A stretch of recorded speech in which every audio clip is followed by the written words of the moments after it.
Coming up on today's episode of the Real Lives podcast with Becky Briggs. I do feel like that if I was a male, it would have been treated a bit differently. In that moment, I thought that I was going to become a sponsored athlete, and that that was going to be it. Like, I had made it, and that just didn't happen. I think that's why there's so much more nerves about the marathon, just because of the almost like the time frame that before and afterwards that you've dedicated to this one kind of slot of 26 miles.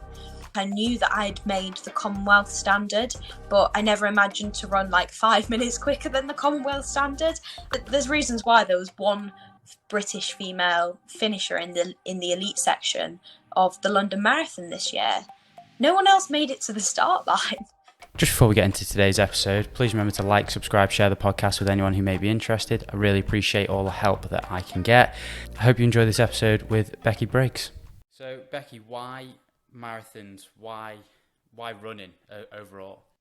I would say why running overall is that I think it definitely gives you that sense of freedom like nothing else. And I feel like, some people will never kind of experience that like runner's high and kind of like get into it. But then you have the kind of the people that either do or learn to really kind of get into running and love it. And I think there's nothing that quite compares. And like the people that you meet, the feeling that it gives you, being able to kind of work on like self progress, it's great.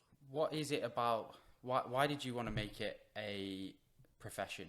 Because most people are obviously running hobbyists. Even people who do it at school and do cross country, it becomes a hobby rather than competitive. So what was it that made you want to take it to the next step? Yeah, so I would say like throughout school and like A levels, I never imagined that running could ever be anything more than just something that like I did on the side. So I originally went to University of Leeds and I was doing geography and business management, and then I was picked for my first ever international race and got an England vest. And it was on that trip when I was speaking to the other girls there and the other people that were on the trip and like similar ages to me, and they were all at uni doing something related to sport and related to running. And I kind of thought to myself, well, if it's something that you enjoy, why not? I feel like throughout school there was always the pressure to kind of do something solely academic, whereas actually when education becomes a choice, it needs to be something that you have a passion about to really do well in it. So it was kind of then that I thought, actually, Becky, like, who's to say that you can't take running into something further, or at least sport, and do something more related to it. And then I came to St Mary's Uni, did sports nutrition, and I never really kind of thought, oh, I want running to be my career. But then as I kind of went through uni and then decided to go into running coaching, I've kind of found myself that running is my entire career, almost not unintentionally, because that would have always been a massive dream, but I've kind of made the dream come true. So yeah. So at 23 years of age, you've obviously competed at, like you said, at the international stage.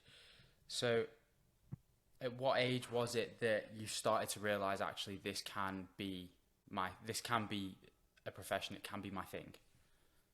Yeah, so probably I would say 2019. So that was the year where I'd gone to Leeds University for 3 weeks. I dropped out and then was living back at home and knew that I was going to go to university the following September. So that really kind of gave me the opportunity to, I wasn't kind of doing any A levels or anything like that, not having to study. I was just working in a shop and living at home. And I did some races where it was like, okay, this is quite good. My first ever half marathon, I broke 75 minutes and was like, wow, okay, this is good. It's not just kind of like good for my age. Like, yes, it's the under 20 British record, but it's actually like just a good time for a female. And I was like, hang on a minute, okay, maybe this is when I can, really kind of put my focuses into it, which works really nicely with then kind of transitioning to go to St Mary's. And St Mary's is a uni that I chose to go to not for the academics, solely for the running and the running setup and the opportunities that living in the St Mary's area kind of creates and provides. When you left the University of Leeds and you were making that decision that actually this wasn't going to be the place for me, hard was it to come to that decision? Because it is so hard, especially in the UK, you're paying thousands per year in tuition fees. So to come to a decision like that, how long did it take you to get there, and why did, like, obviously it was within 3 weeks, but so why so quick to make that decision? Yeah, I think it was one of those things where I'm definitely like an all or nothing type of person. So if I want to do something, I'll do it, and I'll do it with, the utmost best of my ability, and, put, a lot of time and effort into it. I won't do anything half-heartedly. And it was kind of like the realization that being at Leeds, it was that, I no longer had to do, as you have to do GCSEs and have to do A levels, that like actually if I was going to do 3 years on a course that I didn't have to do, how was I going to be able to do something that was so hard? Degrees are hard, like do something so hard when I didn't really have that much interest in it. And it was kind of one of those things that, in hindsight you think, oh well, why didn't I think of that sooner? When I say to people now that, like I was doing geography and business management, they're like, Becky, that's not you at all. And I'm like, yeah, but I just kind of thought that, it's a degree that's fairly open, and it's at a good university, and it's, in a place with like lots of opportunities to go into any jobs. But yeah, once I'd kind of made that decision, like while I was away on that trip, I moved everything home 2 days later. Like it was a very quick kind of like, I knew that like if I wanted to steer my life in the direction that I wanted to, that couldn't happen if I stayed doing that course at Leeds. I tried to move to sports science there, and they said no. So I thought, you know what, like it's clearly not for me. It's not going to work. Let's go somewhere else. So moving to St Mary's and starting a new degree, how's that benefited you now as the athlete that you are?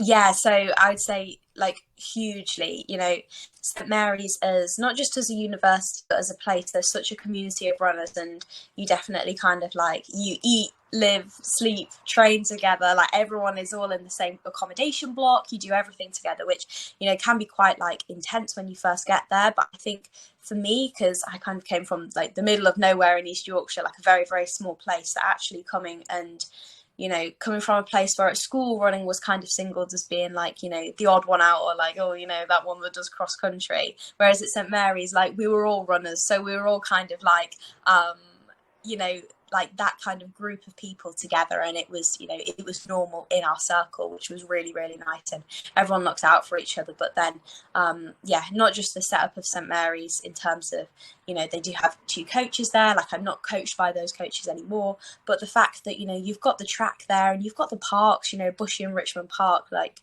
I just think in the UK nowhere quite compares to the area of like Teddington, and the opportunities that presents in terms of running and being able to train well. And then when I kind of think, towards like my career as it is now, that's definitely come from being near London. And I think that it's one of those things where, like in the UK, some people like love the idea of being close to London, and some people hate it.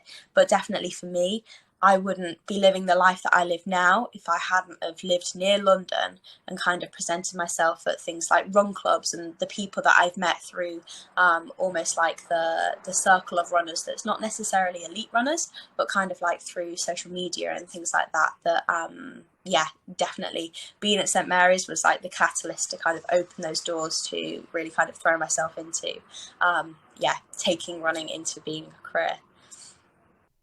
How did you manage to, because I'm baffled by this, because being, training full-time degree, working, friends, family, how on earth did you manage to balance everything at once? I would say, to be honest, especially through years 2 and 3 at university, I didn't have that balance. But partly, it was during COVID, so in terms of social things, that was kind of cut out like for me, because you couldn't go out and do nice things with your friends because no one could. So in a way, I think that it didn't help my mental health, because I was it was a hard time. But in terms of being able to get my training done well, and do my studies, there wasn't a lot of fun being had. Like it was really, really hard, but I got through it, and I'm really proud of myself that like I stuck at it through those hard times, because if I hadn't have done, then it wouldn't have paid off, now. Like now I'm kind of like reaping the benefits of the really like hard work then. But yeah, it was a tough time, but I think it just kind of goes to show that, whether it's in running or anything in life, that you don't have to have everything doesn't have to be perfect for you to be able to like make it work. Like if you want something to work, then you can go and do it. It might not be fun, but yeah, it's choices you've got to make. So obviously you were working full time then. So was it during COVID that you transitioned into the coaching business as well?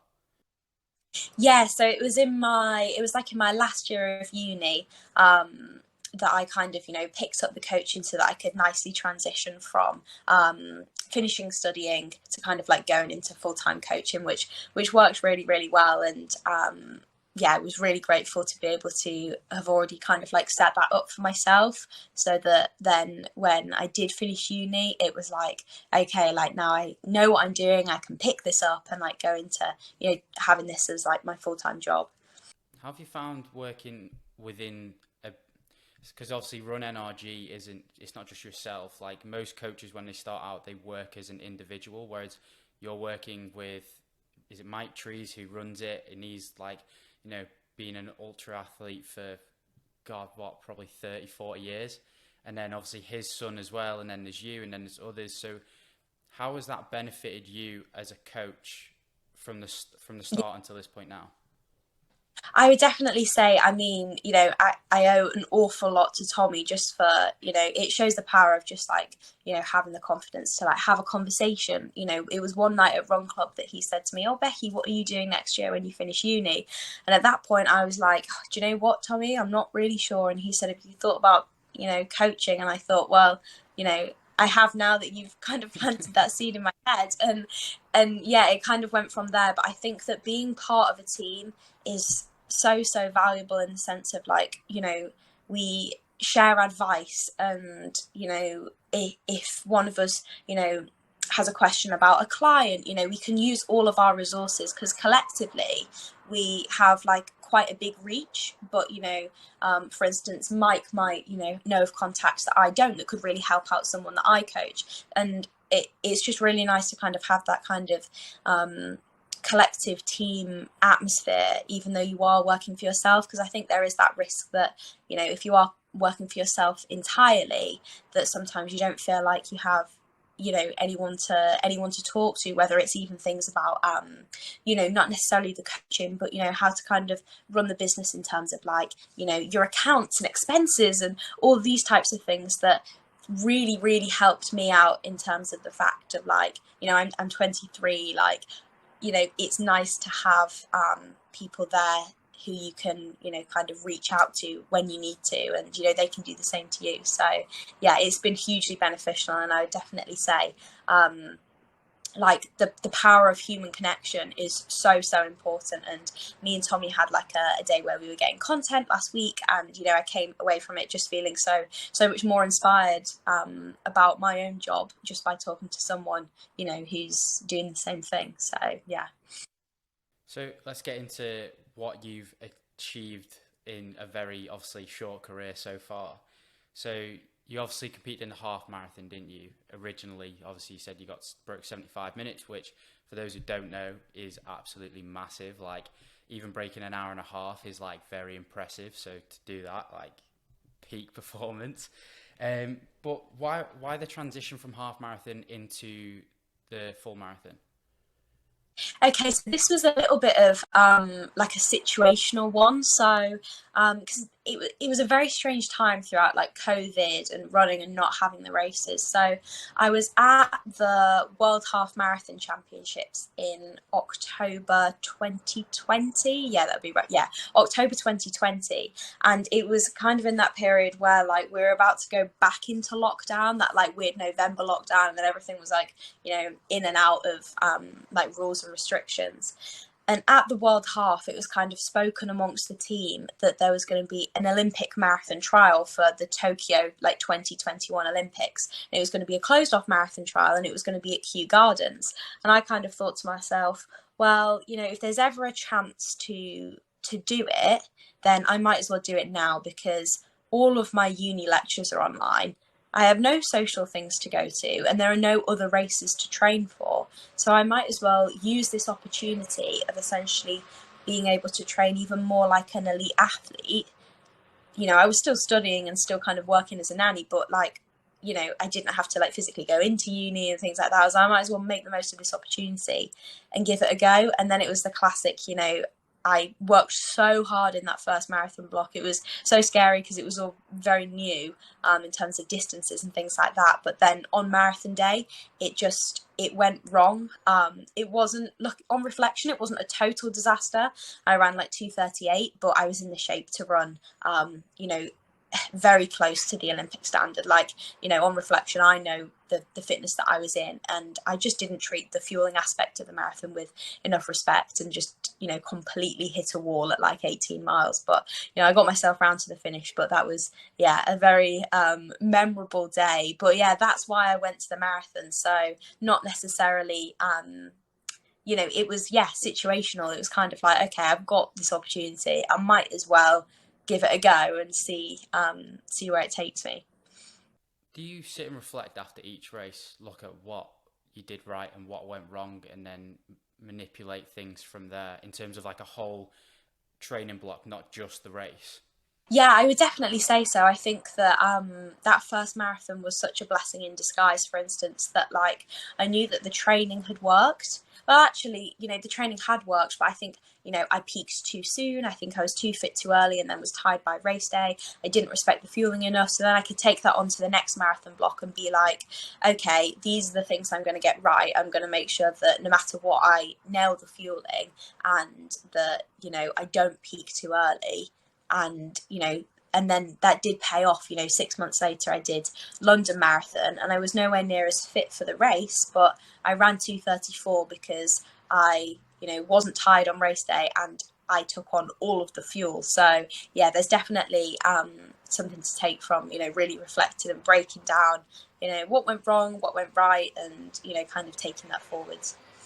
I've listened to interviews that you've done where you've spoken about the Manchester Marathon, and like usually, when you speak to people and you're like, oh, how was your prep? They'd be like, yeah, it was good. Like, there's nothing, no detail. It's just like, yeah, it was all right. Probably perfect for the race. Woke up race day fine. Whereas you were like, wasn't great. Every interview it's just Yeah. wasn't great. So what about it was not as good as the previous prep that you'd done? Yeah, so like the build up to Manchester Marathon, so it was my final term at uni. So kind of like all those last deadlines, like your dissertation, everything like that, which it isn't it's a stressful time for anyone, whether you're doing any sport or anything on the side of uni. But then I was nannying like 4 days a week as well, simply because to to live in London and to kind of like train hard. It sounds so silly, but even things like the rent is so expensive that then, to buy like, all, the proper food you need and the supplement, you need to have enough money to do that. So I was working a lot as well, and then setting up the coaching so I could have that smooth transition. I was doing all the training on my own. Didn't have like a training group or anything like that. No training partners as such, like for my marathon prep. And yeah, it was impossible. Like I would, on a Friday, would be like my classic marathon session in the morning, like 20 to 24 miles of work, and then I would come back and then be in like a heat chamber lab at like 35 degrees doing physiology testing for like 2 hours, and then walk straight from that to pick up my nanny kids from their school, to then go to nannying, and then come back from nannying and catch up on coaching work, and maybe do a little bit of SBSS on Oh you my know God. the assignment that I was working on, and all of the time as well while trying to kind of build my social media presence, because I can't get coaching clients if I don't work on that as well. So it was really, really hard, and there's been like physically, I can't even explain how much just like pain like I was in, It gives me like the anxiety pan. listening to everything you were having to do in the day. Like, Yeah, and I don't want it to be kind of one of these like oh, woe is me, like it was my choice. Like I chose to do all of those. But it was really, really hard. But equally, I want to kind of show it as that, like, a few people in the world of sport, are on elite athlete contracts and do have a lot of help and support, but equally some people don't, and those people can still make it as such. I went to the European Championships that summer, and if you'd have said, oh, a girl at this age is around 2:29 for the marathon, you would have expected the preparation and the support to be very different to what I had, but I still did it. It might have not been easy, but it still did it. So I think, yeah, it goes to show that, like, if you put the work in and stay committed, stay driven, that it will kind of pay off. The morning of the Manchester Marathon, run me through the build-up from the moment you wake up to the moment the sort of the gun goes off and everyone then starts running. What was your whole protocol through that? Okay, well, it was a little bit of a strange one because it had been such a stressful time into the build-up, and then loads of people at uni were like getting COVID and getting ill, and I was like thinking, oh my goodness, like I've put in all this work, and now I'm like marathon week and everyone's getting ill. And on like the Friday, I was like, I really don't feel very well. I remember we were going for a flat viewing, and I was like, I just don't feel well at all. And when, like, the classic, you find yourself like in M&S getting like the hot ginger shots, and you're like, oh no, like I just don't feel very well. Yeah. And then all of the Saturday, like on the train up to Manchester, I was just like, I just feel ill, like I don't feel good at all. And you could like hear it in my voice. And, I went and asked my dad to go and get me some like ginger tea bags. And, in the race meeting the day before, they were on about paces and things. And my coach at the time said to me, well, you've got to go for at least the Commonwealth standard. Otherwise, what are you here for? And I was like, to be honest, like, yeah, you're not wrong. Like, if I can't hold the pace, I can't hold the pace. But I might, I need to set off at a pace to go for it. And, yeah, but equally, like, in my head, I was just thinking, I just can't believe it. Like, I just don't feel very well. But then I woke up on the day of the race and, like, I felt all right. So I just kind of, like, we kind of got up. It was, like, very early in the morning, so people were still coming back from their nights out in Manchester. We got the tram up to where the start line was, and, yeah, that was it. Like, I don't really have any kind of, special race preparation apart from, like, eating some, like, force feeding yourself some like dry bagels in the morning, and then doing 5 minutes of jogging kind of before the start of the marathon. But I think it's always been that, because especially in the marathon, because I am like quite young, I always feel a little bit like what am I doing here, in that kind of imposter syndrome. Sorry. Yeah. Yeah, so it's always just kind of a little bit like, oh, like I feel, everyone else is quite a bit older than me. Like, yeah, everyone else looks like they know what they're doing. I'm just going to kind of like, do my own thing and then, hope for the best. But, yeah, there's no kind of like special kind of race morning build up as such. It's just kind of doing the things that, you do before any hard training session and just kind of replicating that. Do you get like nervous before the race?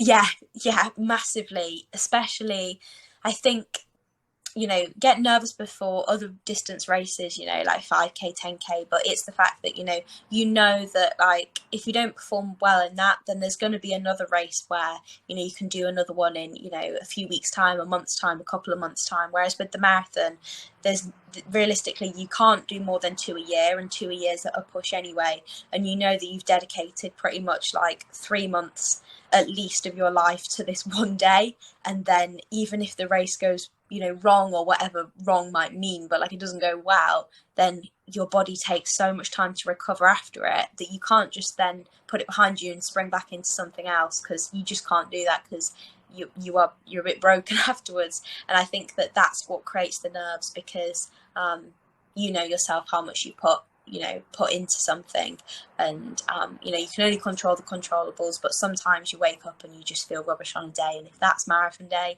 then it's not great. But yeah, I think that's why there's so much more nerves about the marathon, just because of the almost like the time frame that before and afterwards that you've dedicated to this one kind of like slot of 26 miles. What do you do then to sort of curb the anxiety and make sure that, you don't go out too quick just because of the nerves, or, you don't, because when I used to play football, I used to get nervous or after before every game, and I used to I had to sit there on my own in like my own little headspace, because if people started talking, that's when I'd start getting anxious. So what would you do to sort of curb it all? Yeah, I would say, to be honest, like, in the kind of like the morning of the race or like the day before, I do kind of not keep myself to myself, but I would say in general, I'm quite like a chatty, like, you know, like, like quite a bubbly person. But like just before a race, like I will kind of become a bit more closed off, just kind of like not really say much, not really in my head, to be honest. I'm probably not even really thinking much. I'm just trying to kind of like just kind of be a bit like almost like a blank slate, so that I'm just like, yeah, like you physically, you can't change anything that you've already done now. So, you know, all you've got to do is just kind of keep your mind focused when the race begins. Mm. I was obviously there at the marathon that day because Abby, my girlfriend, was running it. But so I saw the leading pack run past, and like the atmosphere was incredible. But during that last sort of, let's say, 200 meters, that final straight of the Manchester Marathon, because obviously you take that left and you can see the finish down the very end. So what was going through your head at that point? Was it just pure elation? Yeah, it was like, looking back, it's such a strange memory, but I had my watch on the setting where I couldn't see the total time. So all I knew was that I'd been ticking off the kilometres one by one at a good pace, but I hadn't kind of clocked how good that time would be. Like, I knew that I'd made the Commonwealth standard, but I never imagined to run like 5 minutes quicker than the Commonwealth standard. And when I saw it, it was just that kind of like, just that, like, you have actually done it, like, you've, all this hard work like has, yeah, like has paid off in terms of the time. But then looking back, it's a really difficult one, because in that moment I felt like I was the happiest I could ever possibly be, and like I'd made it. But then what is making it in the sense of, like, in that moment I thought that I was going to become a sponsored athlete, and that, that was going to be it. Like, I had made it, and that just didn't happen. Like, yes, I went to the European Championships, but I came away from that with 2 stress fractures, and no contract, and not a great setup, and with the support of my friends, and changing coaches, and I'm in a really good place now. I'm back rebuilding, but the sport it's not a linear one, and I think that's important to say for anyone at any level of the sport, is that, like, sometimes the highest moments will then be followed by the lowest moments. So appreciate it in that moment and don't forget it, but equally, like, it's not the be all and end all. Like, you've got to enjoy, the little things in between, just like going for a run on a sunny day, and laughing with your friends, about something that's happened in training, because race results aren't actually everything. Yeah, you've got to enjoy the whole process. Yeah, because it's interesting as well that you were doing the kilometer by kilometer during the race, because obviously you're kind of hiding yourself from whether you can, because you can get in your own head with a lot of things. Like, Yeah, I've done it on runs, like runs that mean absolutely nothing, where I'm getting in my head about a pace that doesn't matter. But for you to, yeah, if you were seeing like, say I've run 20 miles in X time, oh shit, I'm not going to make the Commonwealth cut off, you'd probably, it just like damage your performance essentially. So yeah. at what point did you start doing that? Like, because I can imagine you've probably been through that at some point.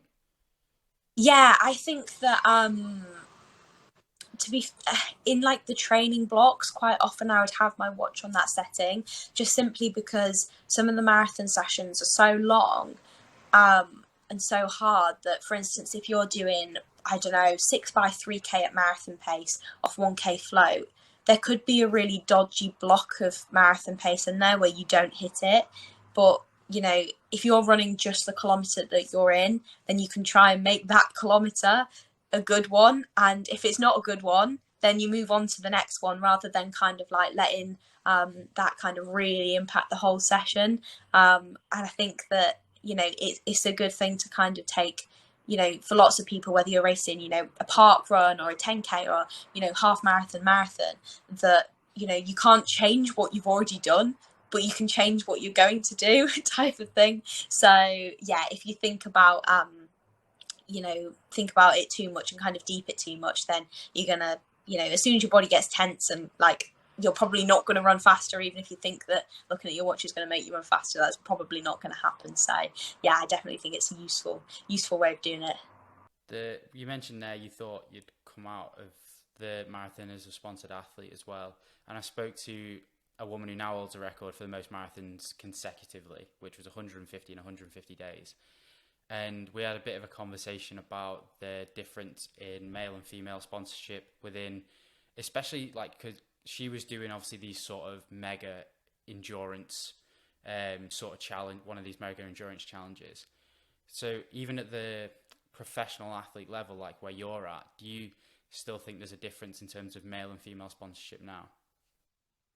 I do, you know, yeah, because I think that when, even when I speak to, you know, like other people, like it's just in conversation, that I know that if what I have already achieved was a male that had gone to the European Championships, that, you know, was 22 when I went, you know, it was in the marathon, it would just be totally unheard of and would be like, wow. But I don't know whether, and is it just because like I am that person that I don't feel like people are like, wow, but like it's not, I don't know, I'm not quite sure. But yeah, I do feel like that if I was a male, it would have been treated a bit differently. You know, I've even had men say to me, you know, like, well, you know, it's not the equivalent, or like, that's, you know, it's not the equivalent time. And I'm like, well, why is that the female standard then? Because, you know, if it's equivalent, why aren't you you know, on that team and going? Because, you know, and I think that there is definitely some of that, that like of course males are going to run faster, especially in something like the marathon, where if it's a mixed race, you know, the females are going to be so far back. But yeah, it's hard because I don't feel like it's well, I don't think it'll ever be quite as appreciated, you know, as much as if you're a male. But hey ho, you know. Yeah, it's one of them because obviously now study so sort of transgender participation in sport, that, and I've Yeah, just done a review where we obviously looked at sex differences, and I don't, for me, I can't understand why people don't appreciate that there are differences, and that like actually, you know, you running a 229 is as impressive as a male running say 220, because yeah, we have different capacities for performance, and that's not a problem. Like if we just look at it so linearly, like, oh, the best time is the absolute best and anything like less than that is worse, like it's just baffling to me, because, you know, everyone deserves an opportunity, and that it shouldn't just be men, it should be women as well. And it's so infuriating, because having now researched it and looked into it more, I've seen the differences, I've spoken to people where it's affected them, and you can see it's just that the kind of at like the wit's end of like, what do you want me to do to be able to get yeah. that extra step? Yeah, no, definitely, absolutely. I think it is. Yeah, you're totally right. And you know, when you look at like rankings and things like that, and it's like, okay, well, you know, if you look down the list of male rankings, and it's like sponsored, sponsored, sponsored, sponsored, and then you look at the equivalent female, and it's like, oh, okay, like they aren't. And I don't know whether, I think it's, you know, very, very, very prevalent in the marathon, and especially British female marathon running, is that you can't guarantee years and years and years and years of consecutively top-notch performances and race results, because it's really hard to maintain that for anybody. But I think especially when you know, look at the female body, and you know, maintaining, you know, health without injury, you know, there's reasons why there was one British female finisher in the elite section of the London Marathon this year. No one else made it to the start line, you know? Like, and I think that speaks an awful lot of volume. And I think that, yeah, well, I know that for instance, British Athletics will be there to take you to the competitions when you're doing well, but when you're injured, there isn't the support, and I think that's really sad, but it's the truth. And I think that like I say, there's reasons why that British female marathon runners can't perform year after year, and maybe that's why there isn't the sponsorships, because it's almost seen as a risk, because there's no guarantee that they're going to churn out fantastic race results race after race. But yeah. I am aware of time, so I'll ask you two more questions. One I wanted to ask you was, obviously you've seen now that companies don't sponsor based on such incredible achievements. So does it make you appreciate the sponsors that you do have, like Pure Sport, who are obviously behind you and sort of helping you along the way? Yeah, absolutely. Especially a company like Pure Sport, where I've watched them grow from almost like, the beginning of their journey, and they've kind of supported me as I've grown, as not just an athlete, but like as someone who creates content and has an impact on the running world that's not necessarily performances. And I think that that's kind of the area of running that's really nice, is that is showing now that people are appreciated who are making a difference in the sport, that's not necessarily from just good times. It could be from just putting out helpful information, kind of helping people along the way, making them feel supported, representing a group of people who maybe aren't seen as the norm in running, that sort of thing. And I think that those sponsors and the people that see you as a person and not just a performance on paper are the companies that I want to work with, because I'm not just a 2:29 marathon runner. Like, I'm a lot more than that. It's something that I've done, but it's not who I am. And I think that's really important. Yeah. And then the final question is, how would you like to be remembered? Oh, that's a really difficult one. I think as I've just kind of said, in the sense of like, I want to be remembered as someone who was a really good runner, but wasn't just a really good runner. I want to be remembered for the impact that I've had, and that, showing that, you can decide to kind of take your life in any direction that you want and really go for it. And I think that I want to kind of be remembered as, someone who did that, and did some great things along the way, and had a positive impact on people. And I think that's a hard one. But I always end with that one, and people are always stumped by it. It just throws them off. Yeah. But yeah, where can people find you? Where can people support you? See what you're up to? Yeah, so mainly on Instagram, it is Becky_Briggs_NRG. So I post on there pretty much every day. So yeah, lots of running tips, advice, and just kind of I try and take people through like my life that's not just a runner, because there are other things that I do as well, and I think it's important to show that. And it's a really nice space that I've kind of created on there. Thank you to Becky for coming on the podcast. Really interesting insight in terms of not just what training's like and all these surface level questions, but also what it's like to try and get sponsored as an elite athlete. The comments you made about the fact that when she crossed the finish line, she thought she'd be a sponsored athlete, and it just wasn't the case, was really interesting. And, obviously it's a tough journey in a sport like that, and she's doing absolutely incredibly. So go and follow her. You can find all the links in the description below. And I'll see you next Monday for another episode of the Real Lives podcast at 6 a.m. UK time and 3 p.m. Australian Eastern Standard Time.